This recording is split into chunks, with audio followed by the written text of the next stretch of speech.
So let's talk about hardware. In the end, you need to have some kind of bird box like this.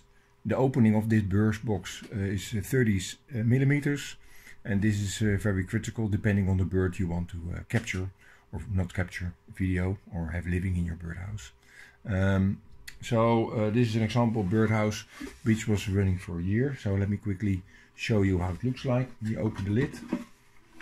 You see here the camera module, and when I remove it, you see here the module. In this version there was no sensor, so the sensor still needs to be attached, and the sensor consists of an infrared transmitter and an infrared receiver. And when the light is infrared, so you won't see it, and so when it's interrupted, then it's basically starts to record. This is a sensor, same sensor for all box. So for alls we used also successfully. So you can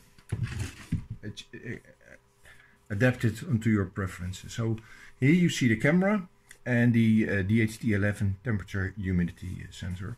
And when I open it like this, you see here the Raspberry Pi, and here the Raspberry Pi you see the connector to which where the sensors needs to be soldered to, and this is of course also written down in the description.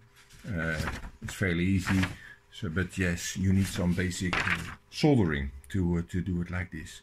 This is also a DC-DC converter, which I really like. Normally a Raspberry Pi runs from 5 volt standard USB adapter. When you mount this bird box in a tree or high, it's very difficult to have power there available, so you're going to use long wires.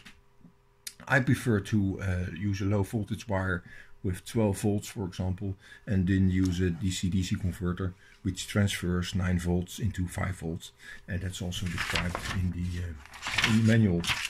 So it's easy. It's PVC pipe, it's a sensor, and this is basically all you need for the hardware.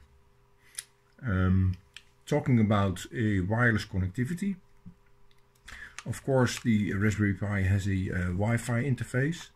To be honest, the performance is not that good, so you need to be in a close range of the birdhouse to have it operational. If you need to have a longer distance, I would like to suggest that you use a Wi-Fi repeater and place it close to the birdhouse or with a free line of sight. You can also play around with power line adapters. I did it successfully, but for in home, I've mounted here the bird box to the house. It's working fine on Wi-Fi. You can also use a USB Ethernet adapter and use that, and use a Ethernet LAN cable. Yeah, that's all I can say about hardware. Hardware is hard, but not too hard in this case.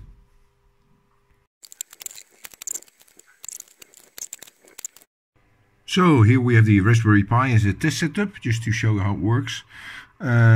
Please notice when you're going to solder this, in the documentation here, these numbers are not really pin numbers, but they are GPIO numbers. So the pin numbers are I think 11, 13 and 15. Yeah, so bear in mind that you don't mix them, and this was the case with me when I soldered it. So, but anyway, this is well soldered. So I attached here the sensor and also the camera, and so let's have a look here with the keyboard and with the mouse, and let's have a look how this looks like, and let's test it.